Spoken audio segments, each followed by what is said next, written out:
Last night in Boston, a U.S. Circuit Court, after having the case essentially remanded to them from the Supreme Court, Ketanji Brown Jackson wrote this order. She is responsible for the First Circuit Court. All of the judges have basically their own portfolio. The court looked at the question as to whether the Trump administration could be forced to release the funds they're holding. Remember, that's what they're doing. They're not forcing them to spend money that's not there. The USDA had a contingent fund, or contingency fund, I should say, in the event of an emergency, and having no funding for SNAP payments is an emergency. The Trump administration pulled that money offline, and a circuit court in Boston ruled last night that they needed to reinstate that funding. And with that funding flowing, with the results of an election less than a week ago where Democrats ran the board, like I am still looking for any election where Republicans, never mind outperformed, but didn't underperform in terms of like the partisan splits. I have yet to find one. Now, I haven't been able to look at like every school board in every county that had an election, but I have not seen a single race where the Republican outperformed the numbers that they should have gotten. In many instances, they underperformed. The Democrats way outperformed. So we are literally after that ruling yesterday, the Democrats having peak leverage, like the most amount of leverage they could possibly have.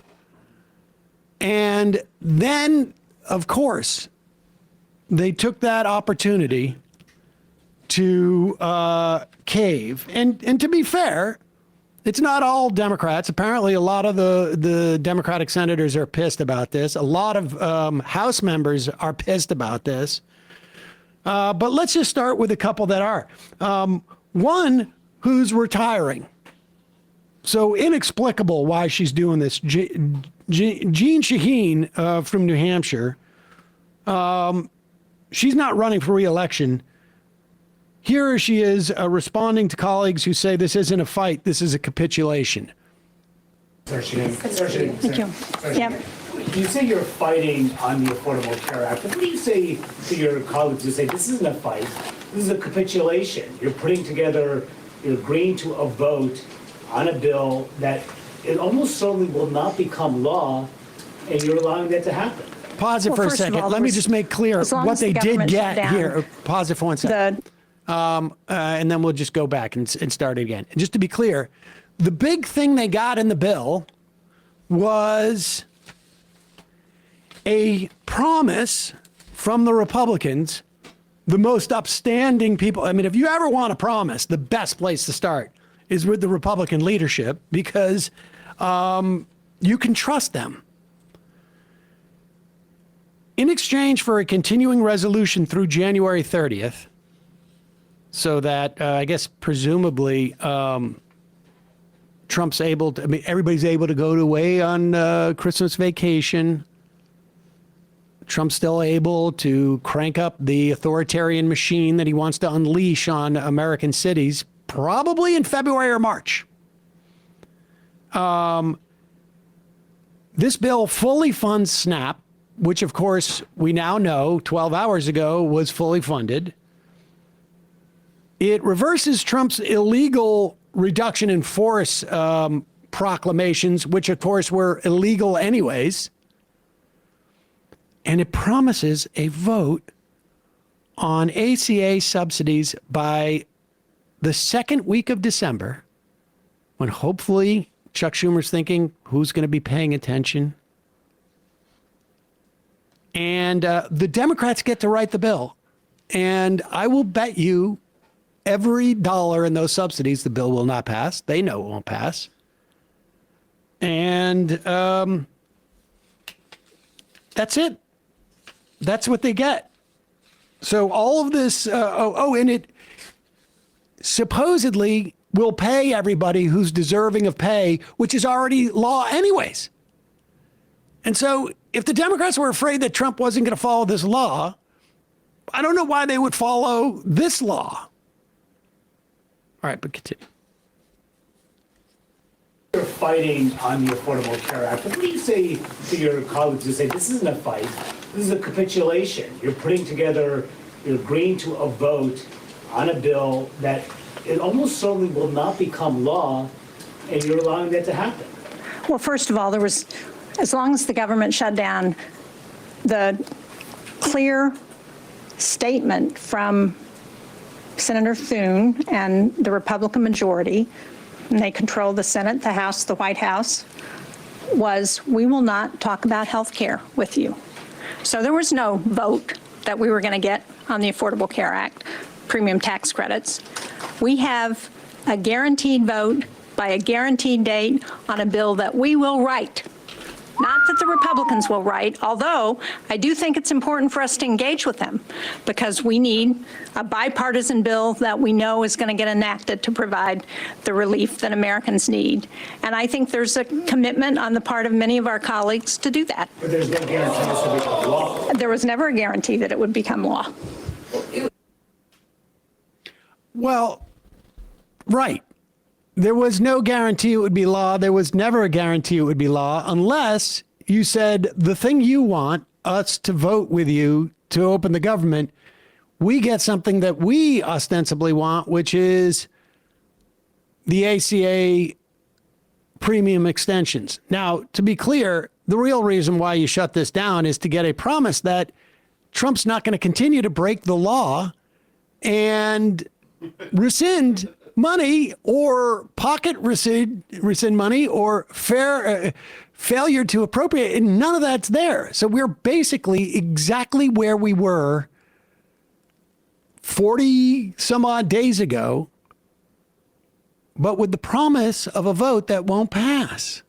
So refreshing for some bipartisanship. And if the argument is, well, look, that's going to help the Democrats. Well, the Democrats were already winning this shutdown fight. Here's Angus King, granted, not a Democrat, votes with the Democrats, certainly part of this group. In fact, he and Shaheen supposedly led it. Here he is explaining, look, we can't win, so we should definitely prematurely surrender. Well, Joe, you have to go back to what the strategy was at the beginning of the shutdown. There were two goals, both of which I support. One was standing up to Donald Trump. The other was getting some resolution on the ACA premium tax credit issue. The problem was the shutdown wasn't accomplishing either goals, and there was there was zero likelihood that it was going to. In terms of standing up to Donald Trump, the shutdown actually gave him more power, Exhibit A being what he's done with SNAP. Pause it. Exhibit A, he's talking about this Monday morning. Sunday night, Exhibit A was actually reversed by a federal court under the auspices of an order from the Supreme Court. And so Exhibit A is not, it should not even be admissible at this point. It doesn't exist. And on top of which, if Trump's going to break the law in one instance, why won't he break the law in another instance? You've given up all your leverage. Exhibit A being what he's done with SNAP and SNAP benefits across the country. Oh, by the way, Joe, you're going to love this. Guess who's getting paid during the shutdown? Not the park rangers or air traffic controllers, the ICE agents. Under special law, under that big, awful bill that they passed last summer, the ICE agents are being paid. Nobody else is. So standing up to Donald Trump didn't work. It actually gave him more power. Well, Joe, It didn't give him more power. That legislation that passed, because you passed the last continuing resolution, made it possible. Does anybody think the big, beautiful bill would have been on track if they had to deal with a government shutdown in March? And you know what? You just gave up the platform to tell people that ICE is being funded. Just astonishing. Hard to know what kind of decrepit thinking is involved in this. And in a moment, we're going to be talking to Rebecca Traister about that very thing. But here is Chuck Schumer. And let me just read this reporting from the American Prospect. I've got to go through Ezra Klein saying, why are the Democrats doing this? I've got to go through Zateo. I got to go through every single observer of politics piece saying, why are Democrats doing this? This one's from Robert Kuttner. My reporting finds that at the Thursday meeting of the Senate Democratic Caucus, 2 days after the election, that would have been last Thursday, Democrats nearly capitulated once again. Here's what occurred. It's been widely assumed that the group of 8 mostly centrist Senate Democrats who have been looking to broker a hollow deal on the Republican terms were freelancing. In fact, they were acting with the express approval of Senate Democratic leader Chuck Schumer and were reporting to him daily. At Thursday's meeting, they told their caucus colleagues they now had 10 votes to reopen the government. There was a mutiny. Much of the rest of the caucus went ballistic, and some of the supposed 10 said that, in fact, they were not willing to vote for such a deal. That must have been Ossoff from Georgia is one of them, and maybe the other one was Chuck Schumer. The leaders of the proposed Democratic cave-in both then backed down. That would have been Hassan Shaheen and Catherine Cortez Masto. Chuck Schumer, if not orchestrated it, midwifed it and gave him the ability, because he's so terrified of a primary, to cut this 15-second video. For months and months, Democrats have been fighting to get the Senate to address the health care crisis. This bill does nothing to ensure that that crisis is addressed. I am voting no, and I will keep fighting. I'm ready to run through a brick wall for him. I'll tell you something. That is very inspiring. And he really, like, how did this happen? Like, is he mad at the leadership of the Senate? How could the Senate leadership allow this to happen? He's thinking. And then that's when they had to cut. That's why it's only 15 seconds, because the next thought was like, and the leader of this, oh, wait. Let's cut. Can we just do 15 seconds? Do we need to do the whole thing?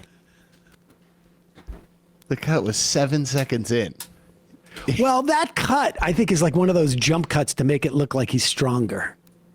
I think that was actually just a camera move. Okay. Not an actual second So that's why take. it fired me up so much. Yeah. That cut. Yeah, that's why you're ready to go out there and lay it all on the line. I'm going to fight until I cannot fight anymore. That's the key. If you say, we're going to fight, as long as you don't get specific. And by fight, I mean usher in a capitulation. Yeah, fight other Democrats. We're fighting over the white flag. Which one of us will get to wave it? Hey, folks, don't forget to hit the subscribe button and check out our daily show. We do it every day at 12 p.m. Eastern for about 2.5 hours. We even take phone calls. You should check that out.